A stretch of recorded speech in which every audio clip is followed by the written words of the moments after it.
हमको जो गाली देते थे लोग कि आपके खड़े रहने से सब बीजेपी का फायदा हो रहा है, मैं फिर से कह रहा हूं, हम तो थे ही नहीं वहां पर। ईवीएम को ब्लेम करना तो बड़ा आसान है ना, कि वही ईवीएम से आप जीत जाते हैं और फिर अगर आप हार जाते हैं तो ये गलत बात है। जम्मू में 29 असेंबली सीट्स पर बीजेपी जीत जाती है और एक सीट पे कांग्रेस जीतती है, तो ये चीजों को देखना पड़ेगा। ये तो ठीक नहीं है ना। कि क्या सीएम होगा उमर अब्दुल्ला, बताइए भाई। उसकी कैबिनेट में एलजी का रिप्रेजेंटेटिव बैठेगा और वो बैठकर रिपोर्ट करेगा कि जो डिसीजन एक्सेप्ट करे ना करे। एक प्यून को अपॉइंट नहीं कर पाएंगे, तो पूरा पावर तो एलजी के पास ही है। हरियाणा और जम्मू कश्मीर विधानसभा चुनाव में बीजेपी ने शानदार प्रदर्शन किया।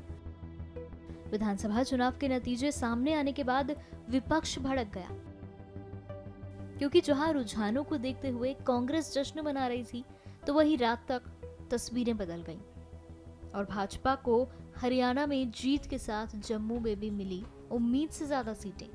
इस बीच एआईएमआईएम प्रमुख असदुद्दीन ओवैसी ने कांग्रेस से निराशा जताते हुए क्या कुछ कहा, सुनिए।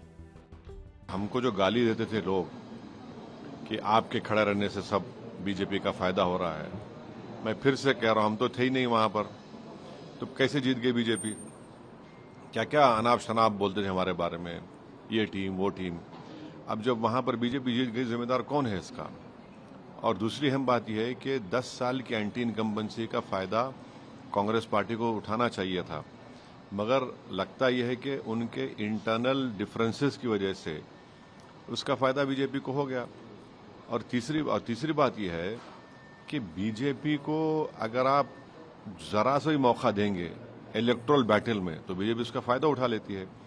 और आखिरी बात यह है कि 2024 के चुनाव के बाद भी, और पार्लियामेंट में मैंने कहा था कि जो लोग इसको कह रहे हैं कि ये बड़ी नफरत पे कामयाबी हो गई, मैं उस वक्त भी कहा था कि वो बात नहीं है। तो बीजेपी की ये कामयाबी को अब जो हो रही है अभी, इसके जिम्मेदार कौन है। तो ये है असल कांग्रेस पार्टी पे निशाना नहीं है भाई। मेन अपोजिशन तो आप ही है वहां पर, मेन अपोजिशन तो ओवैसी थोड़ी है, मेन अपोजिशन आप ही है।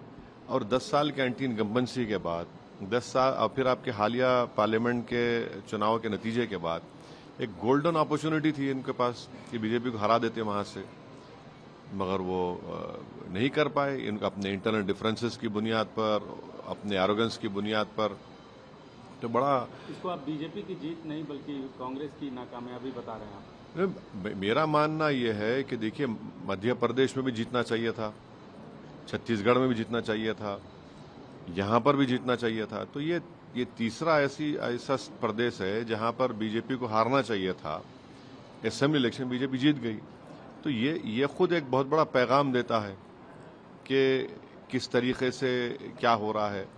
तो जहां तक मेरा ताल्लुक है, हमारी पार्टी हम तो डिसाइड के नहीं लड़ेंगे, मगर इतने बड़े लोग इस पार्टी के मुझसे भिजाए लोगों के आप चुनाव लड़िए, बोला नहीं लड़ेंगे हम चुनाव लड़ेंगे, अपनी तरीके से लड़ेंगे।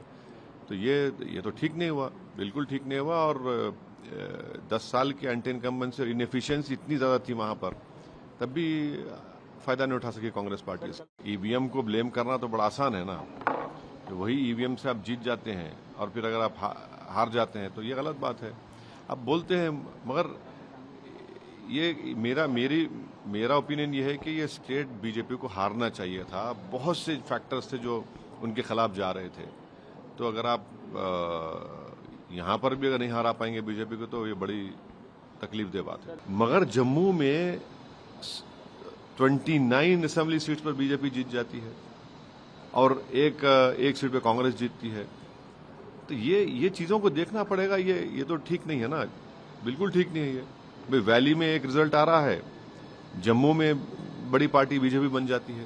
तो मतलब जो ये 5 एमएलए नहीं, इस सही मानते हैं? नहीं, मैं तो पूरे एक्ट को ही गलत मानता हूं। इसीलिए मैंने पार्लियामेंट में उसका वो खुलकर हमने उसका अपोज किया था कि क्या सीएम होगा उमर अब्दुल्ला, बताइए भाई। उसकी कैबिनेट में एलजी का रिप्रेजेंटेटिव बैठेगा और वो बैठकर रिपोर्ट करेगा कि जो डिसीजन एक्सेप्ट करे ना करे। अगर उमर अब्दुल्ला अपने मंत्रियों को लेकर दिल्ली आना चाह रहे तो प्लेन में बैठ के ऐसा नहीं आ सकते, उनको एलजी से परमिशन लेके आना पड़ेगा, एक प्यून को अपॉइंट नहीं कर पाएंगे, तो पूरा पावर तो एलजी के पास ही है। अब देखिए ये तो बड़ी यानी गलत बात है ना। ये तो इलेक्टेड जनता वोट डाल रही है और पूरे इख्तियारात एलजी को दे रहे हैं आप, ये कैसे होगा बताइए। उसूलन अखलाकन कॉन्स्टिट्यूशनल प्रोप्राइटी डिमांड करती है कि जो भी सीएम होगा उसके ओपिनियन से, उनकी रजामंदी से आप अपॉइंटमेंट करिए। मगर एक अजीब व गरीब किस्म का एक्ट पास किया गया 370 का, जिसमें आपको एक मिसाल देता हूं। कैबिनेट की मीटिंग होगी, उमर अब्दुल्ला की कैबिनेट मीटिंग होगी, तो एलजी का रिप्रेजेंटेटिव बैठेगा उसमें और वो बताएगा एलजी को कि इसको कबूल करे ना करे। अगर उमर अब्दुल्ला कैबिनेट के मिनिस्टर को दिल्ली जाने का है, दिल्ली जाने का भी है, तो उसको एलजी से परमिशन लेके जाना पड़ेगा। एक प्यून को अपॉइंट नहीं कर सकता सीएम वहां का। तो ठीक है, ये बात बिल्कुल सही है कि कश्मीर के अवाम में जो गुस्सा था 370 को अबॉलिशन का, उन्होंने अपना गुस्सा का इज़हार कर दिया। और फिर दूसरा ये है कि हमारे पड़ोसी मुल्क जो बोलते थे कश्मीर के बारे में, इलेक्शन तो हुआ, साफ सुथरा हुआ, इसमें कोई इनकार नहीं कर सकता, ये भी एक बहुत बड़ी कामयाबी है। तीसरी बात यह है कि जम्मू में आप देखिए कि 29 सीट बीजेपी जीत गई, वहां पर भी कांग्रेस पार्टी एक ही सीट जीती। ये चीजों को देखने की जरूरत है। कश्मीर छोड़ दी, वैली, अच्छा कश्मीर में तो बीजेपी ने बड़ा प्रोपेगेंडा किया था कि पहाड़ी गुज्जर, वो सब जीरो हो गया, पहाड़ी गुज्जर मिलकर बीजेपी को हरा दिए। मगर जम्मू में 29 असेंबली सीट्स पर बीजेपी जीत जाती है और एक सीट पे कांग्रेस जीतती है। तो ये चीजों को देखना पड़ेगा। ये तो ठीक नहीं है ना, बिल्कुल ठीक नहीं है।